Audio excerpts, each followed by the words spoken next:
جو ایک نبی کے ساتھ ایک قصائی جنت میں جائے گا، اب جو ہے نا ایک نبی کے ساتھ ایک قصائی جنت میں جائے گا، آخرکار دیکھوں تو وہ قصائی ہے کون؟ پتہ بتایا، حضرت موسیٰ گئے، وہ اس کا اپنا گوشت کا کاروبار تھا، گراہک آ رہے ہیں، گوشت دے رہا ہے، تول رہا ہے، ناپ رہا ہے، جو کچھ اس کا طریقہ تھا، اور شام تک اس نے اپنی فروخت رکھی، حضرت موسیٰ اسے دیکھتے رہے، اب بالکل وہی عام جو زندگی ہوتی ہے قصائی، شام ہوئی تو اس نے اپنا دکان بند کی اور تھیلے میں کوئی گوشت کا ٹکڑا رکھا اور چل دیا اپنے راستے پر۔ حضرت موسیٰ پیچھے سے گئے، سلام عرض کیا، فرمایا کہ میں کچھ دیر آپ کا مہمان بننا چاہتا ہوں، ذہن سے آئیے، تشریف لے چلیے۔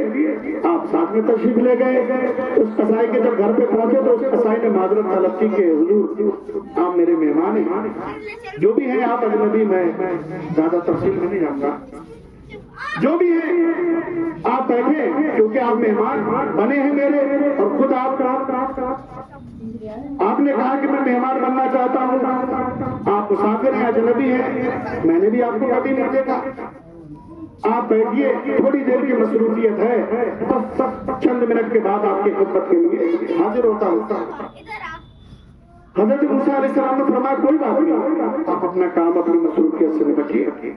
وہ گیا، اس نے بوٹیاں چھوٹی چھوٹی کی، چولہے پر شوربے دار گوشت بنایا، چند چپاتیاں اس نے ڈالی، اور اس کے بعد میں ایک پیالے میں اس نے شوربہ لیا، ایک چپاتی لی اور ایک چارپائی کی طرف بڑھا، اور چارپائی پر ایک عورت لیٹی ہوئی، بہت بوڑھی عورت، ضعیفہ، اتنی زیادہ کمزور تھی کہ جسم پر صرف ہڈیاں ہی ہڈیاں تھی، گوشت کا نام نشان نہیں تھا، ایک چادر اوڑے وہ لیٹی تھی۔ اس کو وہ شخص قصائی گیا، اس کو عورت کو سہارا دے کے سر کی طرف سے ہاتھ لگا کے سہارا دے کے اٹھایا اور اپنے دانتوں سے اس روٹی کو چبایا اور چبا کے شوربے میں لگایا اور لگا کے وہ اس خاتون کے اس بوڑھی عورت کے منہ میں رکھا، بس چند نوالے اس کے منہ میں دیے، اس کے بعد اس نے ہاتھ سے اس طرح سے کانپتے ہاتھوں سے اشارہ کر دیا کہ مجھے اور اب نہیں، مزید اس کی خواہش ہے، اب اس کی ضرورت نہیں ہے۔ اس نے کیا کیا، پانی لیا اپنے ہاتھ میں، اس طریقے سے اس کے منہ پر پھیرا اور کپڑے سے منہ کو صاف کیا اور وہ چادر اڑا دی۔ لیکن جب وہ چادر اڑا رہا تھا نا، وہ منہ پہ ہاتھ جب پانی کا پھیرا تو وہ کپ کپاتے ہوئے اس بوڑھی عورت نے اس طریقے سے ہاتھ اٹھا کے کچھ دعا کی تھی، بس خدا کے بس خالی ہوٹ چلنے کی کا احساس ہوا حضرت موسیٰ علیہ السلام کو۔ اس کے بعد وہ قصائی آپ کے بارگاہ میں آیا، کہا حضور اب میں اپنے مصروفیت سے فارغ ہو چکا ہوں، اب آپ کی میں خدمت کروں گا۔ کہا حضرت موسیٰ نے فرمایا کہ نہ، بس یہ خدمت کافی ہے، مجھے مزید زیادہ خدمت کی ضرورت نہیں ہے، مجھے اتنا بتاؤ کہ یہ خاتون کون ہے۔ کہا کہ یہ میری ماں ہے جو بہت زیادہ ضعیفہ ہے اور بیمار بھی ہے، کمزور بھی ہے، اور نقاہت اور کمزوری کا عالم تو یہ ہے کہ یہ اپنے ہاتھوں سے کھانا کھا بھی نہیں سکتی اور منہ کے اندر بھی اتنی جان نہیں ہے کہ روٹی کو چبا سکے، اس لیے میں اپنے دانتوں سے چبا کر شوربے میں لگا کر دیتا ہوں تو چند لقمے کھا لیتی ہے، بس یہ خدمت کرتا ہوں ان کی۔ کہا کہ یہ تو ٹھیک ہے، یہ میں نے سب دیکھا، لیکن اس نے کپ کپاتے ہاتھوں سے اٹھا کر ہاتھ اٹھا کر یہ کچھ کہا تھا، وہ کارے حضور کو دعا دیتی ہے نا، میری ماں ہے، کیا دعا دی؟ کارے اتنی بڑی دعا دیتی ہے کہ بیان کرتے ہوئے شرم آتی ہے، بیان کرتے ہوئے شرم آتی، کیا پتا ہے وہ کیا دعا دیتی؟ کار حضور چھوٹا وہ بڑی بات ہے، ماں ہے تو بہت بڑی دعا دیتی ہے، کیا دعا بتاؤ تو آخر وہ دعا دیتی کیا ہے؟ تو کہا اس قصائی نے کہ جب میں اس کی خدمت کر کے یہ کھانا کھلاتا ہوں تو وہ مجھے ہاتھ اٹھا کر روزانہ اسی طریقے سے دعا دیتی ہے، اور دعا میں ایک ہی جملہ بولتی ہے کہ جنت میں اللہ رب العزت تجھے موسیٰ کا ساتھی بنا دے۔ آپ پکار اٹھے کہ اللہ نے تیری دعا کو قبول کر لیا ہے، میں ہی تو موسیٰ کلیم اللہ ہوں، دنیا میں بھی تیرا رسول اور آخرت میں بھی تیرا رسول۔ تو یہ ماں کی جو دعائیں نا اللہ رب العزت قبول فرما لیتا ہے۔ میں نے کیا کہا، والدین کی دعائیں تقدیر بنتی ہیں۔ تو اطیعوا اللہ و اطیعوا الرسول، اللہ کی اطاعت کرو اور رسول اللہ کی اطاعت کرو۔